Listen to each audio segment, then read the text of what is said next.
I didn't get any video of this whole operation because it's dangerous and it was super windy up here.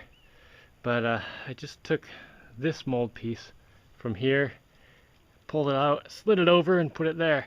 And this section in the middle here totally stayed up.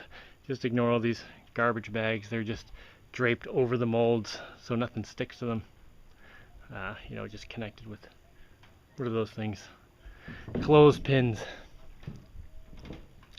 Anyway, it went very smoothly. The dreadlocks I had hanging off from the last one went right, you know, kind of overlapping the ones that went in here, so all the tensile strength is overlapping. And I just dumped a bunch of soupy cement over the other ones. Whenever I clean out my buckets, let me just get somewhere where I'm not going to die.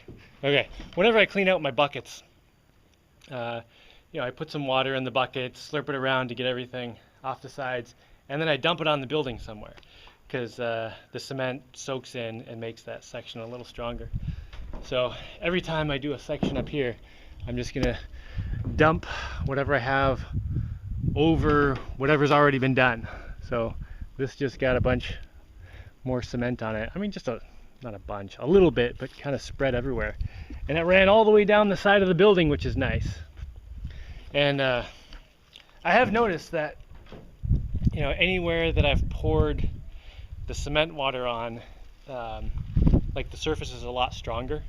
Like with the concrete that hasn't been extra surfaced, you can kind of pick off little pieces of sand and stuff.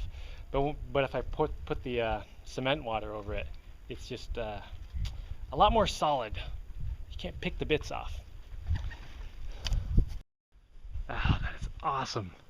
Yeah, I got my Slurpee cement all the way down the side here, so that'll help reinforce that whole thing.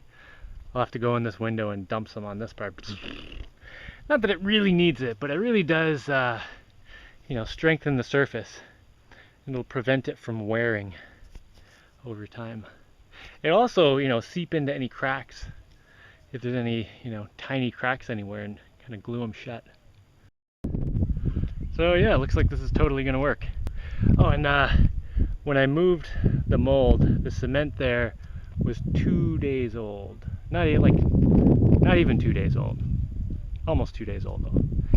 So that means it's still pretty weak. Oh, and on the first one, the first section there, after I moved the mold, I could see some of the burlap behind it that was still dry, like it hadn't been totally saturated. So today when I did it, I took my section of burlap that fits the mold piece. I rolled it up and I stuffed it into a bucket of soupy cement and got it completely saturated before rolling it out. Which also worked really well because there was like a typhoon here practically. It was really windy, and up there at the top it's even more windy. Of course now it's totally calm. But anyway, when it was soaked in the cement, it was heavy enough that the wind wasn't blowing it. Oh man, that is awesome.